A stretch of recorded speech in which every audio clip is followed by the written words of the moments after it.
Hey there, I'm Victoria, a certified Christian life coach, author, motivational speaker, and university educator, and I am obsessed with helping you navigate through life's ups and downs so that you can live day by day in God's peace despite the many external demands on your time and energy.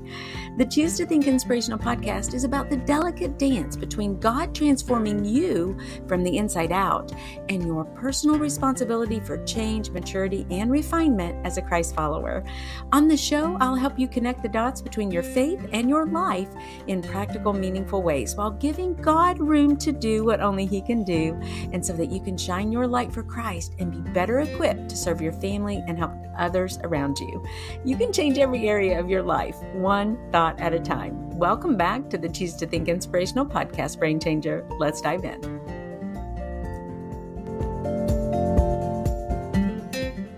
Welcome back, everyone, to the Choose to Think Inspirational podcast. We have a special guest on the show today, and her name is Martha Bolton. Let me tell you about Martha.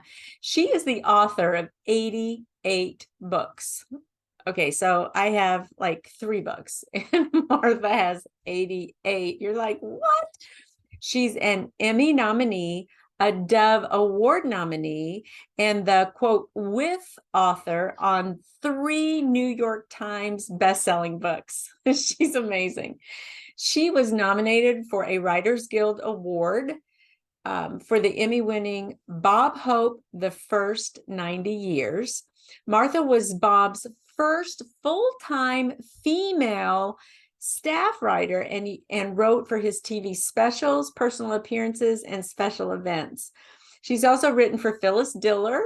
Now, some of these, like Bob Hope and Phyllis Diller, if you're of the younger generation and listeners on the show, you might think, who are those people? Go look them up. But she's written for them. Mark Lowry, a Christian comedian and singer, you might know him. Chonda Pierce, oh my goodness, Chonda Pierce. We love Chonda Pierce.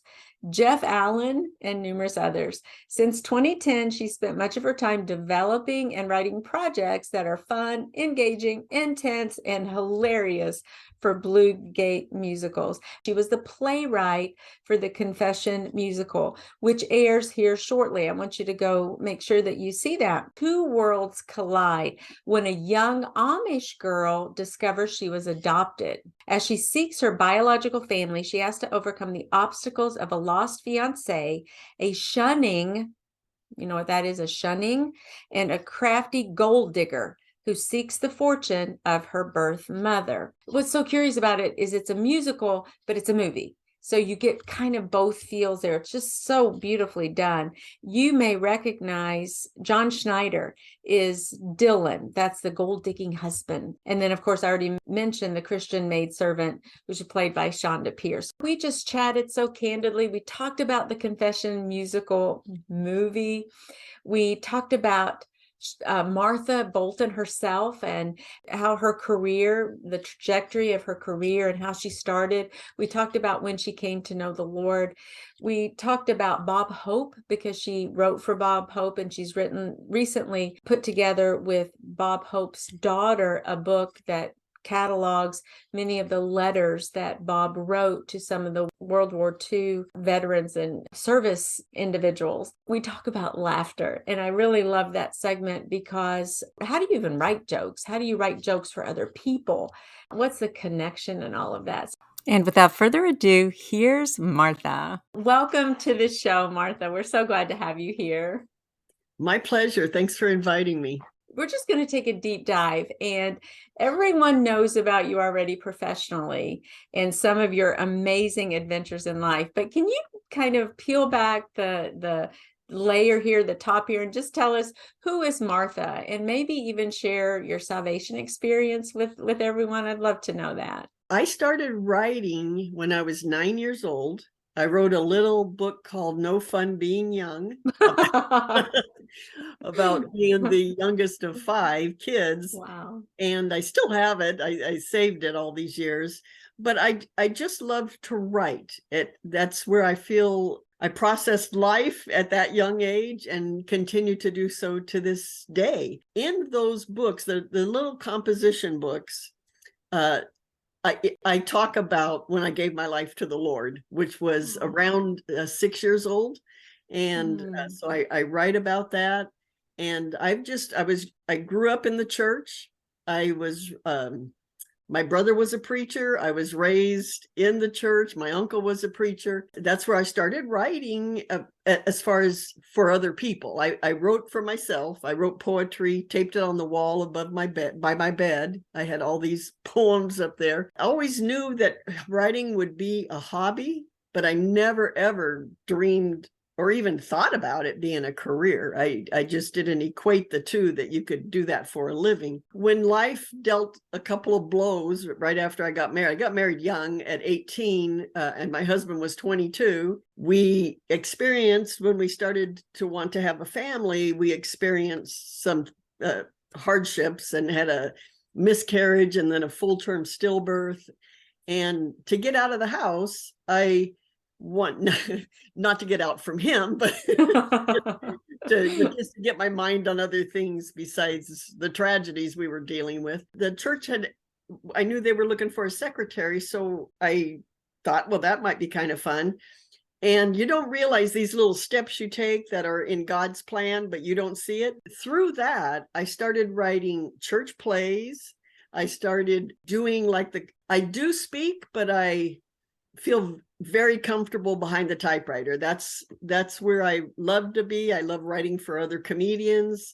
I love writing plays. All of that was birthed back then, all throughout my life. So I've just continued on that path, and God has just opened up doors. And there was a moment early in my career where I was at a conference, writers conference, where you stood and dedicated your writing to God. And I did that, just me and, just among everybody else that was doing it, but to dedicate it. And then also when things started happening in the secular world, to where I had the opportunity to write for secular comedians, and then came on staff with Bob Hope. I always still had the church work. I wanted that to go along with the other. I just wanted to write in both worlds, and I've been able to do that. Just to be so uber basic here, you were the playwright for the Confession musical, correct? The playwright. Correct. What Correct. is a playwright? Well, we took Beverly Lewis. Everybody knows who Beverly Lewis is. We took her trilogy. That was what we were going to do a musical about. So I read all 3 books and underlined and dog-eared all the places that I thought would be a good scene, and the different characters, because obviously you can't take 3 full novels and put it all on stage, or it'd be a 12-hour musical or longer. I picked different scenes that I thought would make a good scene, and different characters. And I added comedy in it with several characters that I thought could have comedy. They could be the comic relief, because the topics are pretty heavy. So I felt it needed comic relief. So the Dylan character, who is the husband in the English world of a wealthy woman. So I had a lot of fun with that, and John Schneider plays that role, and he does an excellent job. Yes, he does. So there's a lot of comedy with him, or at his expense anyway. But he does great. And then Chonda, her character, there was a lot of room there to add comedy to her character, who was the dying woman's best friend.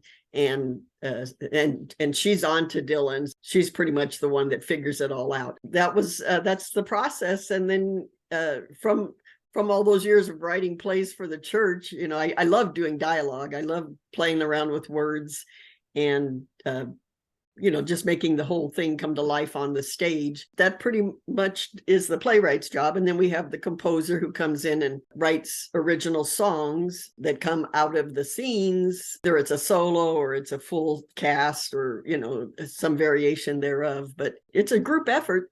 And then Dan Postema, who's our producer, he's involved in it very closely as well. So that's our team, and we've been having fun. We're on our 14th musical right now. Wow. And the Confession was our first, so we're hoping to just keep going. But we've been having a good time up in different areas in the country, Amish country. We were in Indiana and Florida, Ohio, and Pennsylvania.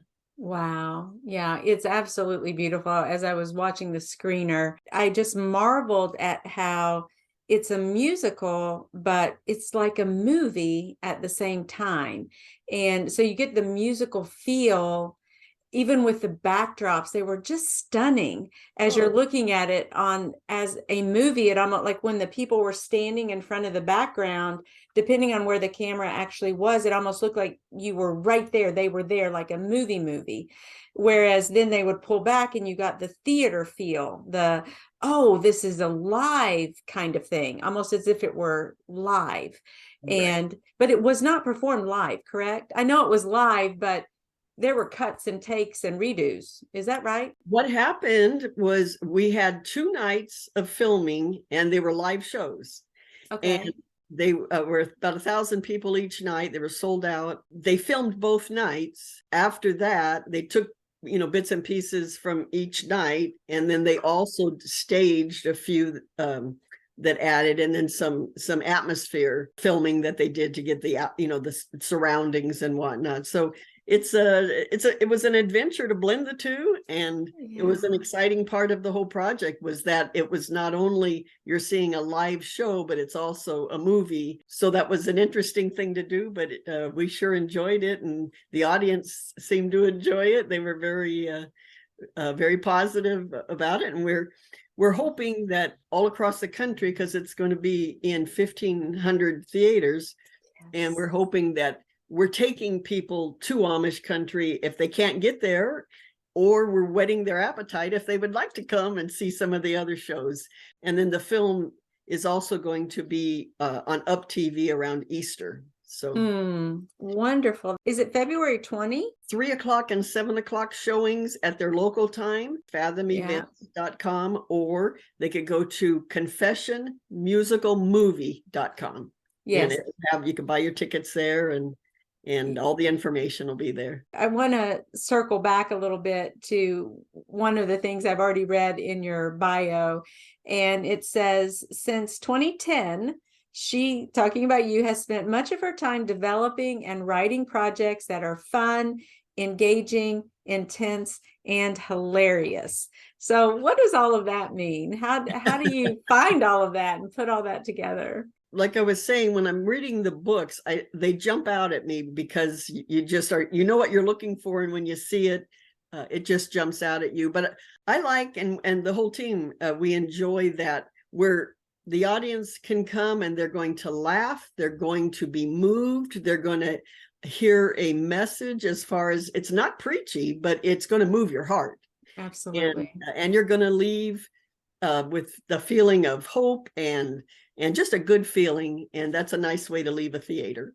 I love that. Yes. And I love Chonda Pierce anyway. So as I was watching that, it is funny. I mean, I was laughing out loud as I'm watching parts of this. She did such a great job. And it was all like Shonda-ish. Do you know what I Yeah, mean? I mean, she yeah. brought a lot of who we know her to be into that character. I was like, nah, nah, nah, just all her amazing expressions. It was just so funny. But, that thing of humor and laughter is so important. Sometimes I can go my whole day long and I'm like, oh my gosh, all this whole day, I have not smiled one time. Power, though, of smiling and laughter and humor. Why do you think that is so important? For me, I kind of know it's a game changer. And if I can kind of tap into that a little bit Right. more. But what do you think about just the whole humor and laughter thing? Why is that such a big deal for Christians or anybody? Number one, it was a gift from God. He gave us the Yes. equipment to laugh, so he intended for us to use it. Yes. There's very little body parts that we don't use every day, and that's one of them, that he gave us that equipment to laugh. Mm. But I also think that it's very hard to be down in the middle of a belly laugh. It just goes away. You cannot possibly think about anything depressing when you're belly laughing. That's And right. you feel good afterwards. You had a belly laugh, especially one of those that just goes on and on, where you're bouncing off of each other, and it builds, one tops another one, and it just goes. but there's such a good feeling after that, that you would think we'd use it more often. And we'd allow ourselves. Usually when you don't laugh, there's something that you're holding back. You're saying that this part of life is so bad I can't laugh. And sometimes that's the truth. But laughter does help you get through it. You know, we all know life can be tough. And maybe you can't laugh about what you're going through, but find someplace over here where you can laugh, because it does take your mind off of the hard things, at least briefly, and makes you feel better. And it makes it that much easier to do it the next time.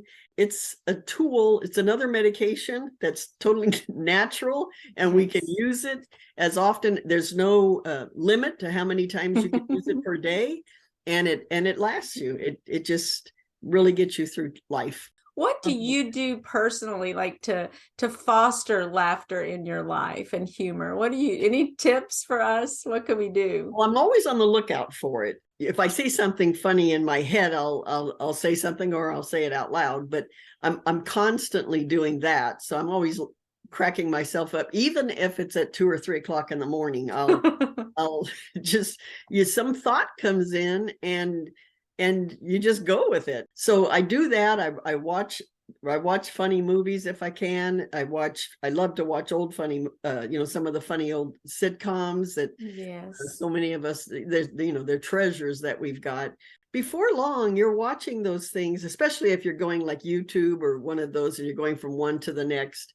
And before long, you've realized you've laughed a whole hour, or you've laughed 2 hours, It's contagious. It's something that you find yourself getting sucked into really quickly because you're laughing. If I get down or whatnot, I do those kinds of things, or I usually find something funny to laugh at. It doesn't take much, and I'm on the lookout for it all the time. I love it when somebody will say, hey, look at this, or here's a funny video or whatnot. If it's a downer, then I'll, leave it and go to something that's going to make me laugh, because I just know the health benefits of it. And then also just makes your day go easier if you've laughed a lot during the day. My husband and I, it's one of the things I love about him is that we laugh so daggone much. And it doesn't take much, and we'll then just get on a roll, because that's the kind of team that we are. I always tell him, we're just the best team. But a part of that is that we share so many silly little things together and just laugh. I marvel also how you, Martha, you wrote for Bob Hope, and you wrote Mark Lowry, I think, even, right? So but are you literally, when you do that, do you write their jokes for them, or what does that look like? Yeah, well, first of all, you have to get to know their voice. And for the different ones, with Mark, I've written for Chonda and different comedians, Phyllis Diller, but you learn their voice, so that whatever you write, the joke that you're writing, it's tailored to them. It sounds like them, so that when they're delivering it, it sounds like something that came off of the top of their head, or they, it's in their style, it's in their voice. So it takes a little bit to go back and forth, and then you start seeing, especially if it's a new comic to you, you go back and forth, and then you see what they like, and then the ones they pass over, or the ones that they like, and you start seeing, okay, well, this didn't quite sound like them, but this one does.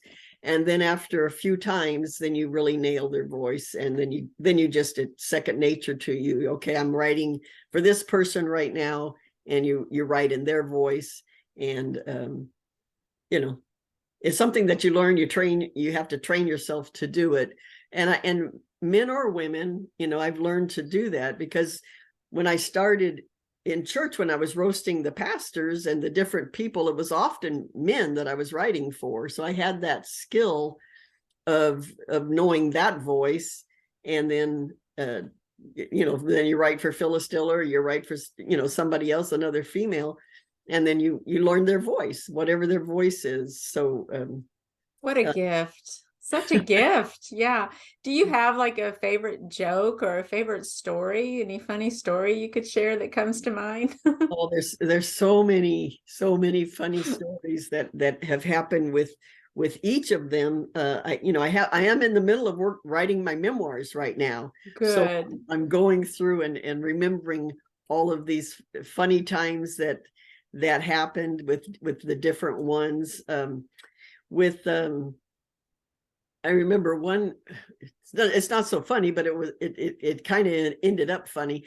But I was delivering jokes to Bob Hope's house, and he had a dog named Snow Job, and he was this big dog, and he came up as I'm walking down, and I was always a little afraid of him because he was so big. So big.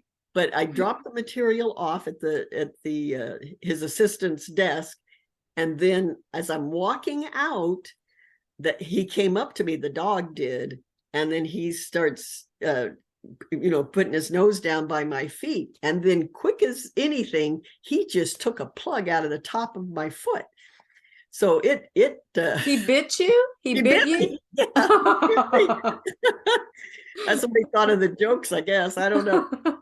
But the next day I got a telegram from Bob Hope that and they had taken care of me as far as like getting me to the doctor, the ER and whatnot with the bite. But I got a telegram from him because he had been on a plane getting ready to leave, and so he couldn't do it before he left. But when he landed, then he sent me a telegram that said, "Dear Martha, please come back soon. I'm ready for another hors d'oeuvre. Love, Snow Job." So he made it okay. So. Oh no. That's too funny. Oh my goodness. Well, so you mentioned your memoir. Is that what's kind of next for you, Martha? What's on tap for you? Yeah, that's what I'm in the middle of. Well, I'm working on about 3 right now, but that one I'm having three memoirs? Three different books. Okay. One for each, like, oh, this Martha. Well, no, the other 2 are different, but Gotcha. the memoir is it's been fun because I pretty much saved everything from my whole career. So I'm going through all of these scrapbooks and books and photographs, and I'm just having such a fun time getting it all put together, and looking forward to it coming out. But it shows, I could see in looking at it that journey, that path that so much was orchestrated for me, and I didn't. You don't see it at the time, although you see it a little bit, and you go, "Oh, this is really neat." But then you look back on it later, and you go, if I had done this, it would have went this way, and if I didn't do this, it would have went this way. And you see how it all just came together, and so it's been fun. It's the right time for me to get it all down. I've got quite a body of work as far as all these memories. So oh my, I would say condensing that would be really difficult. Yeah. But you would be using your skill even in your own life, and all of that literature and all that work and the scrapbooks and the images and the different pursuits. I'm sure you're just skimming and scanning for those that really stand out and that you want to put in that memoir. So that's curious too, to think it's all kind of coming full circle in a way. Well, who would you thank most in your life? Who's been most influential for you? Or is there anyone you would say, if I could thank this person from my journey, and we'll just say God aside, because I know you're grateful and thankful to the Lord. You've even mentioned that, and how you see his handiwork in your life, and those touch points, those moments where he's so guided you and directed you. But is there anyone else in your life that you would be especially appreciative of or grateful toward? And it's hard to pick the one, but definitely my husband at the beginning, because I was, and all the way through, but I was doing other work at the time when I started selling to comedians, and I was I'd work on the jokes that I would send. I'd send them in, and they were buying, Phyllis Diller being one of them, and different ones. And And I had it in my heart. I got this feeling that if I went for it, meaning, because you only have so many hours in the day. So I thought, well, if I quit my job that I had and really put all my efforts into this, I thought that it might happen. And I told him that, and he gave me the best piece of advice. He said, well, if you're going to do that, then treat it like a real job and put in, real job hours and real job efforts, even though you don't have a boss, but do that. I did. And that was a great piece of advice, because, at the beginning, you're not selling as, it doesn't start right away. So there was a lot of faith. It got pretty tough there for a while, but I kept doing the, 8 hours a day, writing and writing and writing and writing and writing, submitting and submitting and submitting. So definitely that piece of advice, and then all the support through the years, of course. And then the other person would be Gene Parrott, who is the one that recommended me to Bob Hope. That was life-changing when he did that. He opened that door, and he was such an encouragement to me all the way through.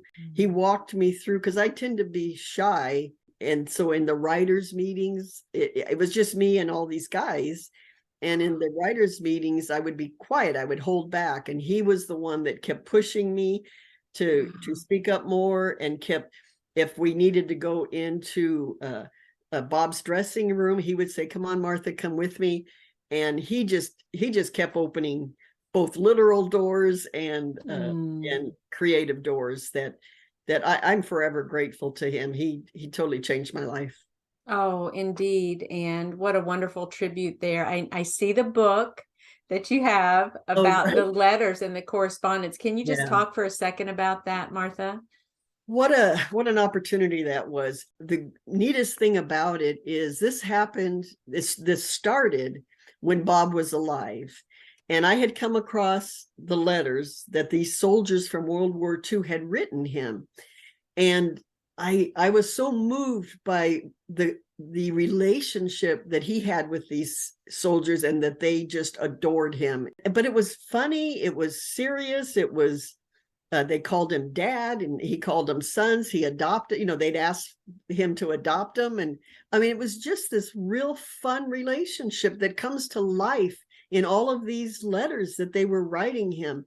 And so I asked Bob if he had ever thought of putting him in a book. And he thought that would be a great idea, but he said he couldn't do it because they were so close to his heart. He said, I can't go back and read those. He told me to speak with his daughter, Linda, who was one of his producers at the time, producing his shows. We met and started talking about the letters and putting the book together. We met with some publishers, and then what happens in Hollywood, you get onto other projects, and we were doing other things for Bob, and it just, got put aside for a little while. Well, then he passed away, and I didn't know where the book stood after that. And I had moved here to Tennessee. So I didn't know. Every time I'd come across the manuscript, because got pretty far along in it, I just felt, oh man, this would make such a great book, with all these letters and whatnot. I get contacted by Linda, his daughter, and she says, would you like to go get back on that book? Yes. And oh my goodness, I was so excited. So jumped back into it. By then, the letters had gone up to the Library of Congress, and before we were working on it, they were all at his house, but this time it was they were up at the Library of Congress, and so now I'm in Tennessee, so I would go up to DC and worked there, and finished the research, and then just started writing it, and I'd send it to Linda, and we'd go back and forth. And it was going to come out in 2020, but it because of COVID and whatnot, it didn't. But it came out in 2021, which we all still needed hope. Right. And he's known for his timing. Bob Hope was known for his timing, And so I think it came out when it needed to come out, and it's just been very well received. The veterans love it, and it really tells the why of their relationship, and you get an understanding of why they were so connected and why he did so much for the military and who he was. The world was blessed to have him for 100 years. He just didn't give up, and what a not only what a career, which he certainly had, but what a heart, man. What a heart. And what is the title of the book? The full title, Dear Bob? Dear Bob, Bob Hope's wartime correspondence with the GIs of World War II. Thank you so much for sharing that little bit. And I'm just so delighted in your ministry, and I'm so delighted that you have taken time to come on the show today, Martha. I can't wait for the audience to go see the Confession musical on February 20th, at least in Lexington. That's the day it's showing around the country. You can get the actual cinema to go to and the show times. Well, you could go to Confession Musical Movie. Okay. And then Fathom events. Yeah. That's right. Fathom events, and stick your zip code in there and you can get the nearest theater to you to watch that. So, and support the wonderful message that you're going to hear in this particular movie. And also, when you watch it, you'll be saying, hey, I now have a little snippet into the life of the playwright, someone who was so intimately involved in the production of that work. So we thank you so much. I couldn't be more delighted that you came on today. Thank you so much, Martha. Well, thank you. Thank you for having me. I can't wait for you to see the Confession musical. We're 21st century Christians, and media, this is a form of media. We need to support Christian faith-based media in any way, shape, or form that we can. This is one way. Plus, you get entertained when you do it. So go to the movie, see that movie, or if you're watching this or listening to this after the episode has dropped, please invest in that particular movie, and you'll be able to buy it, I'm sure, at different places. So go ahead and get your copy of that. It's a small way, it's a small investment for you to support folks who are trying to put out movies and media with family values, where you don't have to worry about fast forwarding through scenes. You don't have to worry about the F-bomb being dropped, or God's name taken in vain, or a gazillion other things. You can sit back and enjoy. You can be inspired. You can learn something. You can leave the theater feeling like, wow, I just saw something powerfully important, something that impacts my life, something that encourages me to be a better person even in this world. So please support Christian and faith-based media. And that's a wrap, Brain Changer. And listen, if you like what you hear, would you leave us a 1 to 2 sentence review at Apple Podcasts? Share the link with a friend, or tag me on your share on social media. It would mean the world to me and would help us to keep shining the light of Christ and sharing the good news to others who are in need of encouragement. Please visit us on our website at choosetothink.co. That's with the number 2, choosetothink.co, to get on our monthly newsletter list. And if you need a guest speaker for your next women's retreat or church event, I'm your gal. Email me at choosetothink@gmail.com, and that's with the number 2, choosetothink@gmail.com. Finally, I offer limited free mentoring sessions each month where you and I can chat to help you develop a strategy for your thoughts in any area of your life. I'm a certified life coach, and I have something to share. Visit choosetothink.co and click on mentoring for more details. Also, keep in mind that the messages on this show are for informational and educational purposes only. Please consult your medical doctor for all medical issues. Thank you again for tuning in. God bless you.